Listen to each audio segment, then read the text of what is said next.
Recording is on. দেখো screen দেখা যাচ্ছে তো?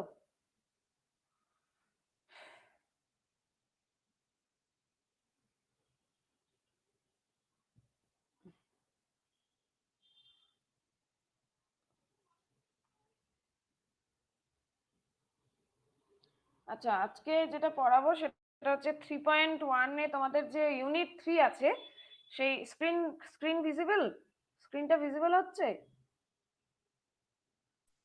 হ্যাঁ ম্যাম। হ্যাঁ, ইয়েস স্যার। তোমাদের ইউনিট 6 এর আমি সবটাই কমপ্লিট করে ফেলেছি। বলেছিলাম ইউনিট 3, 4, 5 এর কিছু কিছু কোশ্চেন বাকি আছে, তো সেই জায়গাগুলো আজকে পড়াবো।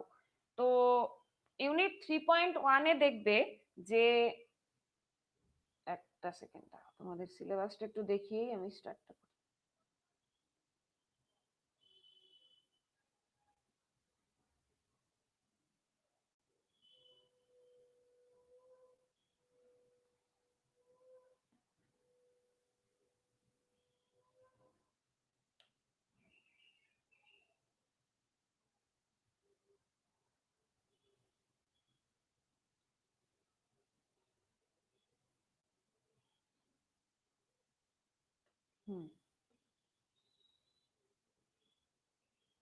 দেখো ইউনিট 3.1 এ যেটা রয়েছে type test, routine test and special test of single and three phase induction motor. তো আমি তোমাদেরকে যেটা পড়িয়েছিলাম টাইপ টেস্ট, রুটিন টেস্ট কি জিনিস সেটা আমি বলেছিলাম, বাট ফর ইন্ডাকশন মোটরে টাইপ টেস্ট, রুটিন টেস্ট কোন কোন টেস্টকে বলা হয় সেগুলোকে আমরা আজকে পড়বো। ঠিক আছে, তাহলে ফার্স্টে যেটা পড়বো সেটা হচ্ছে টাইপ টেস্ট, রুটিন টেস্ট। যে যে টেস্টগুলো আমি পড়িয়েছিলাম, যে নো লোড টেস্ট, তারপর open circuit, sorry block rotor test বা শর্ট সার্কিট টেস্ট বা টেম্পারেচার রাইজ টেস্ট, এই টেস্টগুলো একত্রে কোনোটা টাইপ টেস্টের আন্ডারে, টাইপ টেস্ট রুটিন টেস্ট উভয়ের আন্ডারেই পড়ে, অথবা কোনোটা হয়তো দেখা গেল শুধু টাইপ টেস্টের আন্ডারে পড়ে, অথবা কোনোটা দেখা গেল শুধু রুটিন টেস্টের আন্ডারে পড়ে। তো সেই টেস্টগুলো কোনটা কোন টেস্টের আন্ডারে আছে সেটা আমরা জাস্ট পড়বো। আর স্পেশাল টেস্ট যেগুলো পারফর্ম করা হয় আমি বলেছিলাম, সেই স্পেশাল টেস্ট কি কি কি জিনিসের উপর ডিপেন্ড করে না, পারচেজ আর ডিমান্ড। সেই যে একটা ম্যানুফ্যাকচারার কোম্পানির থেকে কেউ একজন হয়তো একটা মোটর বা জেনারেটর কিনছে, সেই ডিমান্ডের উপর বেসিস করে যে আমার এই টেস্ট দেখে নেব আমি, সেই ডিমান্ডের উপর বেস করে একটা স্পেশাল টাইপের test single three phase both মোটরের ক্ষেত্রেই করা হয়, সেটাই হচ্ছে স্পেশাল টেস্ট। সেই টেস্টগুলোর এক্সাম্পল কি কি না, partial discharge test of windings, winding এ কোনো পার্শিয়ালি কোনো ভোল্টেজ ডিসচার্জ হচ্ছে কিনা সেই টেস্ট করা হবে, মানে লিকেজ আছে কিনা basically. Vibration analysis of motor by ultrasound detector or rotor electrical signature analysis, রোটরের বিভিন্ন লসেস, বিভিন্ন কোন মেশিনের এফিসিয়েন্সি কত, এটা হচ্ছে ইলেকট্রিক্যাল সিগনেচার। এই ইলেকট্রিক্যাল সিগনেচার অ্যানালিসিস করা হচ্ছে একটা স্পেশাল টেস্টের আন্ডারে পড়ে, যেটা সিঙ্গেল আর থ্রি দুটো ফেজের ইন্ডাকশন মোটরের ক্ষেত্রেই কিন্তু করা হয়ে থাকে। এবার হচ্ছে যে temperature rise test. Temperature rise test আমরা খুব বেসিক একটা জিনিস, যেটা হচ্ছে যে রোটর বা স্টেটর, যে মোটরের যে ওয়াইন্ডিংস, সেখানে টেম্পারেচার রাইজ হওয়ার প্রবাবিলিটি থাকবে যখন মোটরটা রান করবে, তাই তো, মোটরটা যখন অপারেটিং কন্ডিশনে থাকবে, তাহলে সেটা মেজার করার জন্য আমাদের টেম্পারেচার রাইজ টেস্ট করতে হবে, যেটা কিন্তু পড়বে ইন দ্য টাইপ টেস্টের আন্ডারে। ঠিক আছে, এই টেস্টটা করবে টাইপ টেস্টের আন্ডারে, এটা কিন্তু রুটিন টেস্ট হবে না। টাইপ টেস্ট আর রুটিন টেস্ট কি জিনিস আমি বলেছিলাম, যে টাইপ টেস্ট ম্যানুফ্যাকচারার যেখানে তৈরি হচ্ছে কোনো মোটর, সেই মোটরের পার্টিকুলার কিছু মোটরকে উপরে যে টেস্টগুলো করা হয় সেগুলো হচ্ছে টাইপ টেস্ট। মানে পার্টিকুলার কিছু মোটর হতে পারে, যে মোটরগুলোর মধ্যেই কিন্তু টেম্পারেচার রাইজ, বা পার্টিকুলার কোনো মেশিন, শুধু মোটর বলবো না, পার্টিকুলার কোনো মেশিন যার মধ্যে টেম্পারেচার রাইজ টেস্টের প্রবণতাটা, প্রবাবিলিটিটা বেশি, সেটা হচ্ছে টাইপ টেস্ট। আর রুটিন টেস্ট হচ্ছে যে কোনো অনেকগুলো মেশিন আছে, অনেকগুলো মোটর আছে, তার মধ্যে র্যান্ডামলি সিলেক্টেড যে মেশিন, সেই র্যান্ডামলি সিলেক্টেড মেশিনের উপরে যে কিছু পার্টিকুলার টেস্ট করা হয় সেটা হচ্ছে রুটিন টেস্ট। তাহলে টেম্পারেচার রাইজ টেস্টটা পড়ছে হচ্ছে তোমার টাইপ টেস্টের আন্ডারে, সেটা সিঙ্গেল আর থ্রি ফেজ বোথ মোটরের ক্ষেত্রেই করা হয়। না কি করা হয় না মোটরের windings above the cold temperature, মোটরের ওয়াইন্ডিং এর যে টেম্পারেচার আর measured by measuring the winding resistance at hot condition, যখন মোটরটা রানিং এ রয়েছে, which is reach by running the motor at full load condition. Full load কন্ডিশনে মোটরটা যখন রান করছে তখন তার নিশ্চয়ই টেম্পারেচার তার মধ্যে বেশি হবে কম্পেয়ার টু যখন মোটরটা স্টপ অবস্থায় আছে তখন তার টেম্পারেচার যা আছে, এবং মোটরটা রান করার পরে যে টেম্পারেচার রাইজ হলো সেটার একটা মেজারমেন্ট আমরা নোট ডাউন করে রাখবো, যে মোটরটা ঠান্ডা অবস্থায় কত টেম্পারেচারে ছিল এবং রান করার পরে যে কতটা টেম্পারেচার হলো, দুটোকে যদি আমি কম্পেয়ার করি বুঝতে পারবো যে এতটা টেম্পারেচার রাইজ হয়েছে। The full load condition in the motor is achieved either by directly applying mechanical load or through connecting a coupled generator, depending upon the rating of the motor. মোটরের rating এর উপর depend করে কিভাবে এই temperature full load কন্ডিশনটাকে achieve করা যায়, যে applying mechanical load অথবা কাপল জেনারেটরকে অ্যাড করি, এবং এটা টাইপ টেস্টের আন্ডারে রয়েছে। তো পরীক্ষার সময় হয়তো দিতে পারে যে write down the type test and routine test of three phase induction motor. তখন তোমাদেরকে কিন্তু মাথায় রাখতে হবে যে কোন কোন টেস্ট টাইপ টেস্টের আন্ডারে পড়ছে আর কোন কোন টেস্ট রুটিন টেস্টের আন্ডারে পড়ছে, সেই অনুযায়ী তোমাকে থ্রি ফেজ, ম্যাক্সিমাম ক্ষেত্রে আমি দেখতে পাচ্ছি যে থ্রি ফেজ আর সিঙ্গেল ফেজ বোথ ইন্ডাকশন মোটরের ক্ষেত্রেই এই টেস্টগুলো পারফর্ম করা হচ্ছে। সেজন্য আমরা সিঙ্গেল ফেজ দিক বা থ্রি ফেজ দিক উভয়ের ক্ষেত্রেই কিন্তু সেম রাখবো, কিন্তু শুধু এটাই দেখে নেব যে কোন টেস্টটা টাইপ টেস্টের আন্ডারে এবং কোন টেস্টটা রুটিন টেস্টের আন্ডারে। নেক্সট হচ্ছে measurement of winding resistance of A stator. আমরা এই যে টেম্পারেচার রাইজ বলছি, হিট লস বলছি, এই প্রত্যেকটা জিনিসের পেছনে দায়ী কে না রেজিস্ট্যান্স। তো ওয়াইন্ডিং এর মধ্যে যে লসেস গুলো হচ্ছে তার জন্য এই ওয়াইন্ডিং এর রেজিস্ট্যান্স দায়ী। তো এই ওয়াইন্ডিং এর রেজিস্ট্যান্স হিট হওয়ার কারণেই তো ওয়াইন্ডিং এর লস হচ্ছে। তো এই ওয়াইন্ডিং রেজিস্ট্যান্সটা আমরা মেজার করব কিভাবে, এটাও সিঙ্গেল ফেজ থ্রি ফেজ দুটো মোটরের ক্ষেত্রেই পারফর্ম করা হবে। এবং এটা দেখো একটা জিনিস লক্ষ্য করে যে এক সেকেন্ড,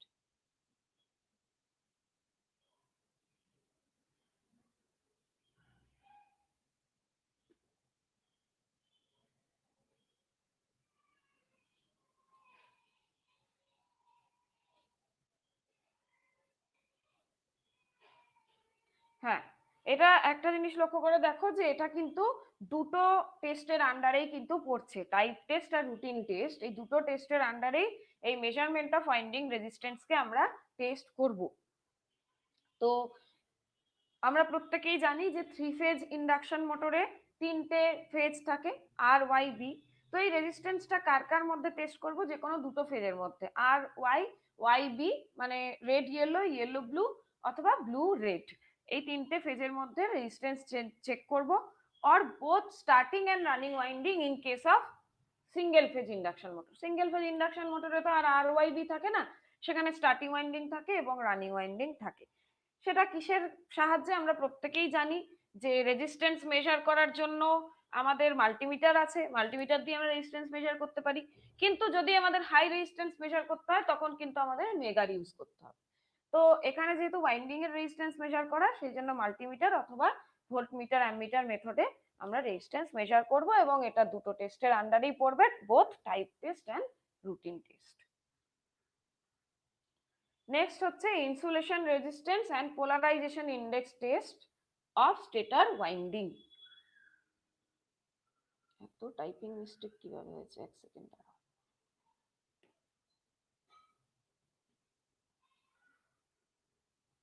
ঠিক আছে, তো এটাও single phase three phase both মোটরের ক্ষেত্রেই করা হয়, কিন্তু কিভাবে করা হয়, যে থ্রি ফেজ ইন্ডাকশন মোটরের ক্ষেত্রে যেটা করা হয় সেটা হচ্ছে আর ওয়াই ওয়াই বি আর বি আর এইভাবে করতে পারি বিটুইন আর অ্যান্ড ফ্রেম। মানে যেহেতু মোটরের বডি পার্টটা বাইরের পোর্শনটা আর্থ করা থাকে, তাহলে আর ফেজ এবং আর্থ এর মধ্যে ইনসুলেশন রেজিস্ট্যান্স। ফ্রেম বলতে এখানে আর্থিং করা রয়েছে যে পোর্শনটা, সেটা তার মানে বডিটা ফ্রেমটা হচ্ছে আর্থ করা আছে। তো আর আর ফ্রেম, ওয়াই আর ফ্রেম আর বি আর ফ্রেম, এইভাবে তিনটে ওয়াইন্ডিং এর আমরা তিনটে ইনসুলেশন আমরা ফেজের ইনসুলেশন কিন্তু মেজার করতে পারবো with the help of megger instrument. Megger দিয়ে আমরা জানি ইনসুলেশন রেজিস্ট্যান্স টেস্ট করে। এবং সিঙ্গেল ফেজ ইন্ডাকশন মোটরের ক্ষেত্রে কি করতে হবে না, তার যে সিঙ্গেল ফেজ ইন্ডাকশন মোটরের যে ইনসুলেশন রেজিস্ট্যান্স সেটা কিন্তু 1 মেগা ওহমের কম হওয়া চলবে না, এবং অথবা কি বলেছে 1/500 in mega ohms of terminal voltage whichever is higher. এই যে 1/500 mega ohm of terminal voltage মানে এখানে মেগা ওহম রেঞ্জটা কত হবে, যে যদি টার্মিনাল ভোল্টেজ সাপোজ ধরো 1000 ভোল্ট, তাহলে 1/500 ইন্টু 1000 ইজ ইকুয়াল টু কত, 2 মেগা ওহম। তাহলে 2 মেগা ওহমের কম কিন্তু হওয়া চলবে না। এটাও কিন্তু বোথ টাইপ টেস্ট আর রুটিন টেস্টের আন্ডারে পড়ে। তাহলে প্রত্যেকটা পয়েন্টকে দেখো যে কোনটা টাইপ টেস্ট শুধু আর কোনটা দুটোর মধ্যেই পড়ে, এইভাবেই কিন্তু পড়বে, না হলে কিন্তু পরীক্ষার সময় কোশ্চেন কিন্তু এভাবে আসবে, তো তখন কিন্তু গুলিয়ে ফেলবে না। নেক্সট হচ্ছে পোলারাইজেশন ইন্ডেক্স টেস্ট। এই পোলারাইজেশন ইন্ডেক্স টেস্টটা হচ্ছে যে ratio of mega ohm after 10 minutes divided by mega ohm in after 1 minute, মানে R10 ডিভাইডেড বাই R1, মানে রেজিস্ট্যান্স ইনসুলেশন রেজিস্ট্যান্স টেস্ট তো করলাম, এবার এই ইনসুলেশন রেজিস্ট্যান্স টেস্টটা 10 মিনিট ধরে করার পর কতটা এবং 1 মিনিট ধরে করার পর কতটা সেটাকে যদি ডিভাইড করি তাহলে এই পোলারাইজেশন ইন্ডেক্সটা আমরা পাবো। পোলারাইজেশন ইন্ডেক্স রেশিও যেটা সেটা আমরা পাবো। তো এটাই বলেছে যে an instrument records mega ohm data over the 10 minutes and resulting graph and PI ratio can provide additional information about the winding insulation beyond the mega ohm number itself। মানে এটা হচ্ছে ইনসুলেশন রেজিস্ট্যান্স মেজার করতেই basically use করা হচ্ছে, কিন্তু আরো specific ভাবে, ঠিক আছে। The PI test, like any resistance measurement, is the measurement of voltage and current. PI is the ratio of leakage current assuming constant voltage। তো R10/R1 এখানে দিয়েছে, যেটা 10 মিনিট ধরে মেগা ওহম আর 1 মিনিট ধরে মেগা ওহম। এবার এই যে PI এর ভ্যালু মিনিমাম কত হতে হবে, যদি আমরা ক্লাস A টাইপ ইনসুলেশন ব্যবহার করি মোটরে বা মেশিনে, তাহলে সেটার মিনিমাম PI হবে 1.5 মেগা ওহম, এবং যদি 130 মানে হচ্ছে বি ক্লাস বি টাইপের অথবা তার উপরে করি তাহলে মিনিমাম ভ্যালু 2 হতে হবে এবং তার অ্যাবাভ হওয়া প্রয়োজন আছে। নেক্সট হচ্ছে no load test at rated voltage and frequency. No load test আমরা পড়েছিলাম, আমি খুব ডিটেইলে তোমাদের নো লোড টেস্ট পড়িয়েছি 3 ফেজ ইন্ডাকশন মোটরের ক্ষেত্রে বা সিঙ্গেল ফেজ ইন্ডাকশন মোটর যাই বলো না কেন, মানে আমরা এটাকে কম্পেয়ার করতে পারি কার সাথে না, ট্রান্সফরমারের ওপেন সার্কিট টেস্টের সাথে। তো এটার আমরা দেখেছিলাম যে নো লোড টেস্ট করতে গেলে আমরা সেখানে যে অটো ট্রান্সফরমার দিয়ে যে স্টেটারে সাপ্লাইটা দিয়েছিলাম সেটা কিন্তু rated voltage and rated frequency, এবং এটা দুটো টেস্টের আন্ডারেই পড়ছে, রুটিন টেস্ট এবং টাইপ টেস্ট।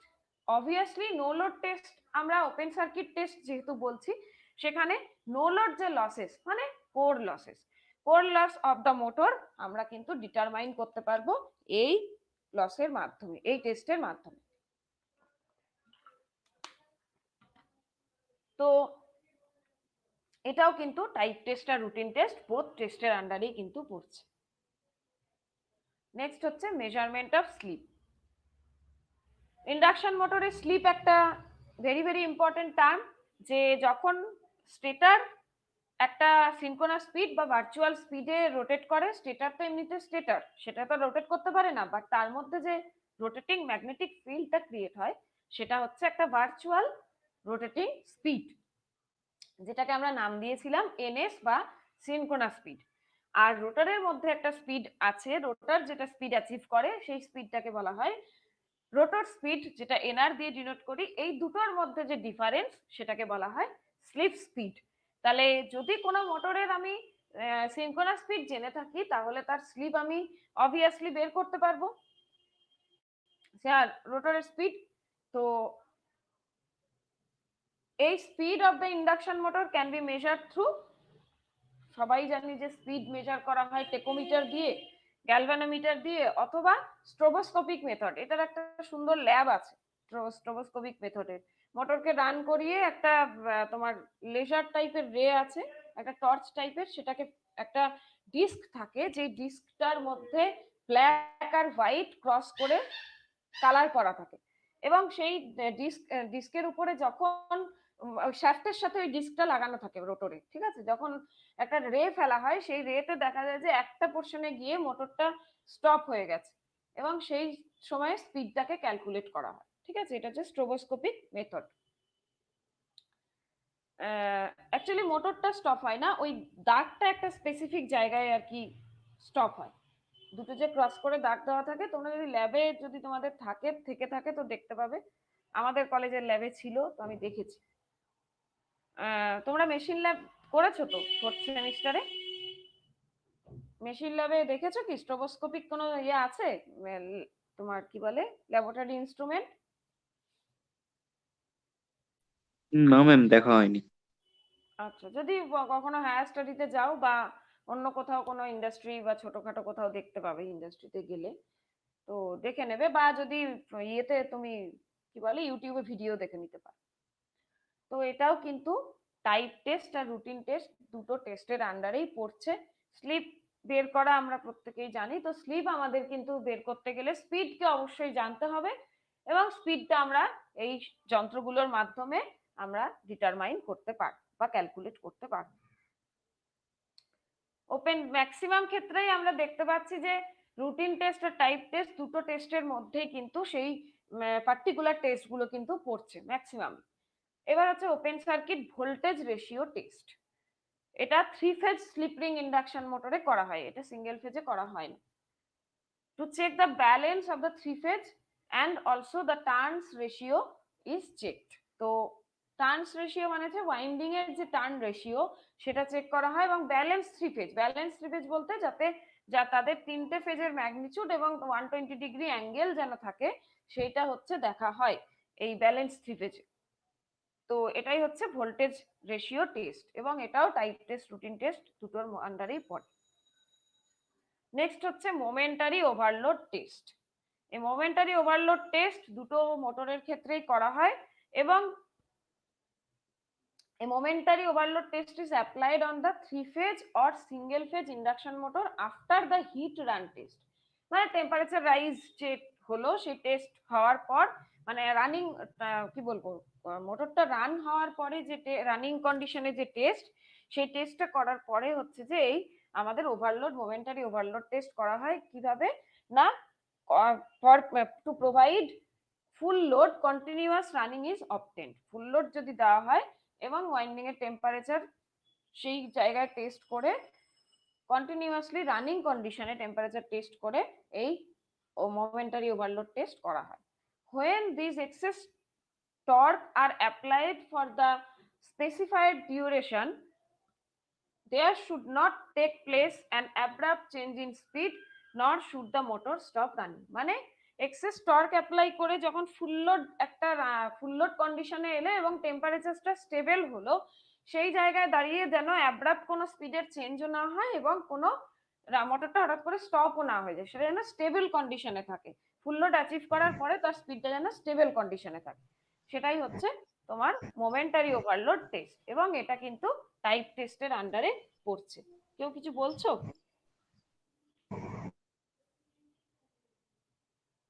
হ্যালো, কেউ কিছু বলছো? একটু ইয়ে আলমগীর, তুমি আর একবার স্ক্রিনশটটা নিয়ে নাও। আলমগীর, তুমি আর একবার স্ক্রিনশট। হুম। তো হচ্ছে যে হ্যাঁ, মোমেন্টারি ওভারলোড টেস্টও কিন্তু আমাদের টাইপ টেস্টের মধ্যেই পড়ছে।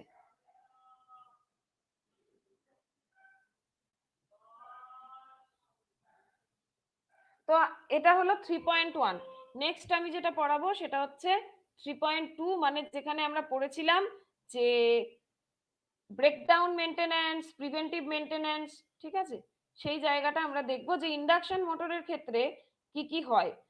যে এখানে দেখো সিলেবাসে যেটা বলেছে যে routine preventive and breakdown maintenance of single and 3 phase induction motor as per এত, আমরা যেটা পড়েছিলাম যে রুটিন মেনটেন্যান্স কি, প্রিভেন্টিভ মেনটেন্যান্স কি এবং ব্রেকডাউন মেনটেন্যান্স কি জিনিস, সেটা আমরা পড়েছিলাম। বাট অ্যাজ পার 901 1992 যে রুল, সেই রুল অনুযায়ী আমরা কিন্তু সিঙ্গেল আর থ্রি ফেজ ইন্ডাকশন মোটরের রুটিন। আচ্ছা, কে মাইকটা আনমিউট করছো একটু বলবে আমাকে?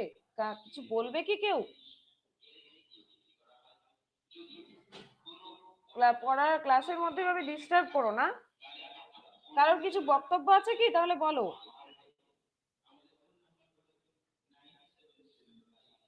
না ম্যাম।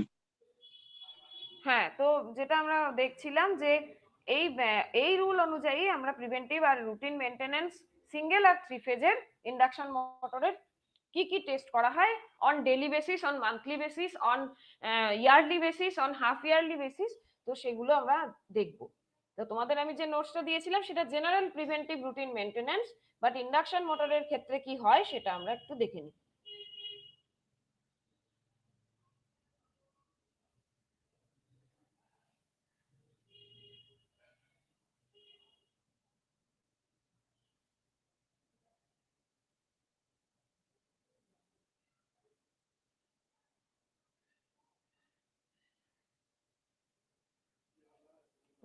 সঙ্গীত, এক সেকেন্ড দাঁড়াও, কোথায় সেভ করেছি ওটা আবার।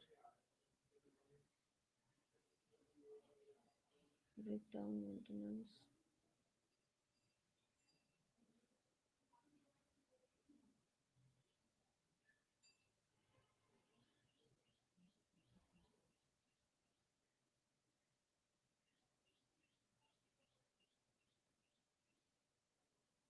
কোথায় সেভ করলাম?